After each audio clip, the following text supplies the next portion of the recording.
শুধুমাত্র কারো নামে বিএস খতিয়ান থাকলেই তার কাছ থেকে জায়গা কিনা যাবে কিনা, অর্থাৎ আপনার কাছে যে জায়গা বিক্রি করতে চাচ্ছে বিক্রেতা, তার নামে শুধুমাত্র বিএস খতিয়ানই আছে, এই ক্ষেত্রে আপনি ওই জমি ক্রয় করতে পারবেন কিনা। বিক্রেতার নামে শুধুমাত্র বিএস খতিয়ানই আছে, তখন আপনি যদি ওই জমি কিনতে চান, আপনাকে প্রথমে দেখতে হবে বিক্রেতার নামে বিএস খতিয়ান কি মূল্যে হয়েছে, অর্থাৎ তার নামে যে বিএস খতিয়ান হয়েছে এই সম্পত্তি সে কি ওয়ারিশ সূত্রে পেয়েছে, বা তার পূর্ববর্তীর নামে কি পূর্ববর্তী খতিয়ানগুলো আছে কিনা, অর্থাৎ সিএস, আরএস এবং বিএস। বিএস যদি তার নামে হয়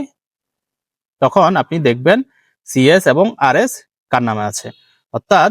যদি তার ওয়ারিশ সম্পত্তি হয় এবং পূর্বের খতিয়ানগুলো তার পূর্ববর্তীর নামে হয়, সেই ক্ষেত্রে তার নামে বিএস খতিয়ান হওয়াটা স্বাভাবিক এবং